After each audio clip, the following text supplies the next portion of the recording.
feeding time ulit ng mga RIR ko at saka itong mga crossbreed. Ayan, crossbreed dyan ng native hen at saka RIR. At saka itong isang malaki na yan. So, yung mga medyo mas maliliit, ito yung mga pure na RIR. So, nandito na ngayon yung pilay. Ito na siya, oh. Ang takaw kumain, di ba? Ayan yung isang kapatid nila. Ito yung pilay na inihiwalay ko. Pero ngayon, may inihiwalay naman ako ulit ngayon na RIR kasi medyo parang namaga yung mata niya. So, nag-uumpisa pa lang naman siguro yun na sipon. Pero dahil sa init kasi, ang init talaga. Kaya inihiwalay ko, nilagay ko ulit doon sa isolation cage. Tapos, nilagyan ko ng pinatakan ko ng oregano yung mata niya. Tapos, binigyan ko ng barley sa inumin niya. Pero itong mga nandito ngayon, malunggay naman ang inumin nila ngayon. Napakainit kasi ng panahon talaga na hindi mo mawari. Kahit tao nga, di ba? Ako lagi ang asma ko araw-araw. Kumakalma pagka daytime, pagka gabi, yun na. Salamat naman kasi nandito na nakikipag-agawan na talaga ito. Diretso na. So, kahapon nakatayo pa lang siya, naglalakad-lakad doon. Pero ngayon, trinay ko na dito na lang siya. Ayan, nakikipag-agawan na talaga siya sa pagkain.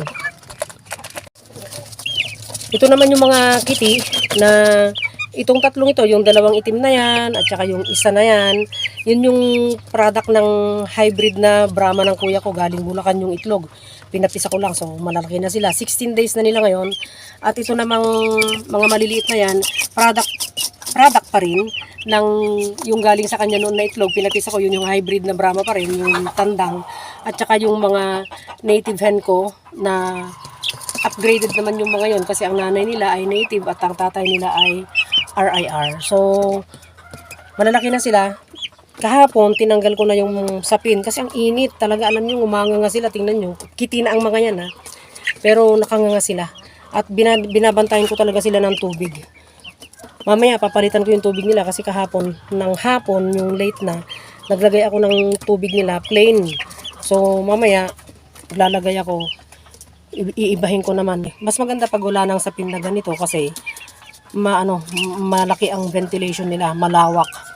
Dahil yung hangin manggagaling dyan sa ibaba at manggagaling din dito sa screen dyan, dyan sa labas. Pero yung side by side, yung dalawang corner, hindi ko inaalis yan. Permanent yan dahil mainit. Tinatamaan ng araw paghapon. So okay na yan, yung ventilation nila, tsaka dito sa harap, may ventilation sila dito sa may pintuan. Yan. Tingnan nyo, mainit talaga, no? Dinidikitin nila yung tubig. Hanggang 21 days ko lang napakakainin ng chick booster yung mga mas bata. Kasi 5 days ang agwat ng tatlong yan, yung malalaki na yan, kesa doon sa mga nahuli.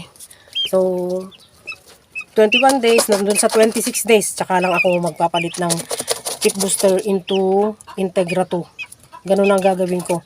So, pagka 23 days na, yung mga mas nahuli na yon, yun, mag-uumpisa na ako mag-Integra 2.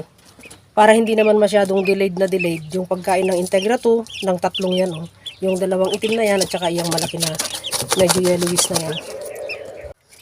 Gustong gusto nila yung tubig na may barley, At saka ang isa pa, nanibak kung bakit nakalapit sila dyan sa inuman nila, sinapakainit ng panahon.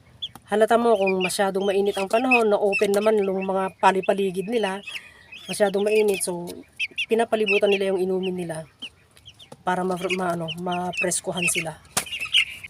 Dahil naubusan ng Power Max kahapon yung binibilhan ko, napilitan akong bumili ng Thunderbird, yung chick booster ng Thunderbird.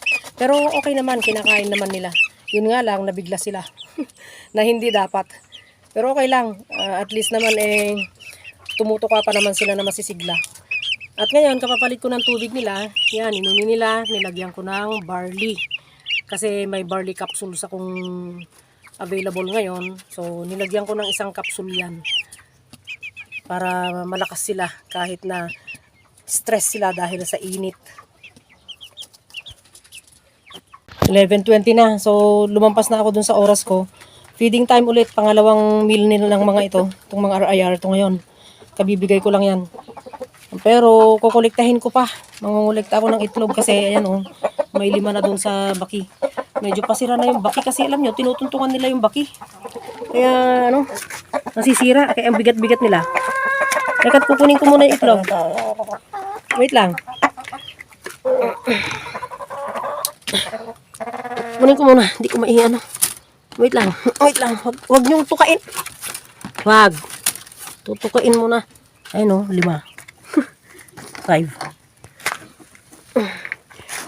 5 eggs. Kanina may nakuha na akong 2.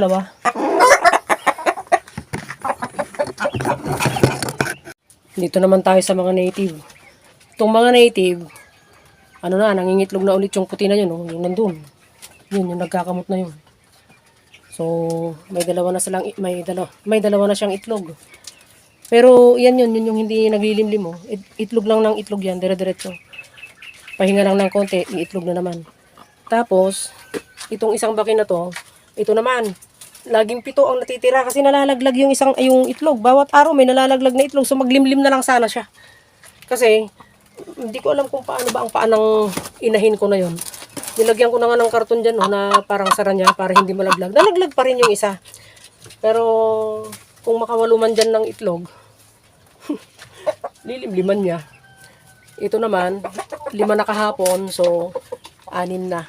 So sunod-sunod ngayon ang inahin ko na nangingitlog at posible maglilimlim. Ito ang tatay ng mga itlog na yan, no. Huwag mo akong sasabungin na nanabong yan eh. Nahabol ako. Ay, andyan na. Kumustahin naman natin itong RIR na to. Ito yung inihiwalay ko mula dun sa magkakapatid na RIR doon sa kabilang pen.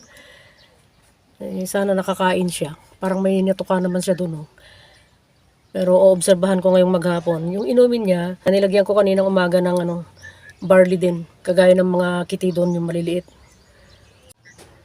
Hindi naman masyado yung yung nararamdaman niya. Kasi yung kanang mata niya, yun yung medyo parang nagluluha kahapon. Tapos, ngayon, parang ayun oh.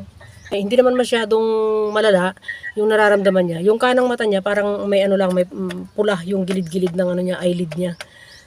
At kumakain naman na. So kanina kasi parang wala siyang interes, so inihiwalay ko. Hindi kasi pwede na nandun siya. Baka makahawa pa, lalo na mainit ang panahon, mahina ang resistensya nila. So, yan. Baka sakaling bukas okay na siya or sa susunod na araw pa. Hanggang dito na lang muna tayo at sana huwag kalimutang mag-like, mag-subscribe at pakihit ang notification bell para sa susunod na mga videos ay ma-notify kayo. At salamat sa lahat ng mga sharer, yung mga sumusubaybay sa channel ko. Thank you. Sana tulungan niyo akong mag-grow ang channel ko sa pamamagitan ng pag-share ng video at pag-share ng channel ko. At salamat sa mga hindi nag-skip ng ads. Malaking tulong yun sa channel ko. Sana pagpalain tayong lahat araw-araw at panatilihing masaya, masigla, at malusog ang ating mga alagang manok.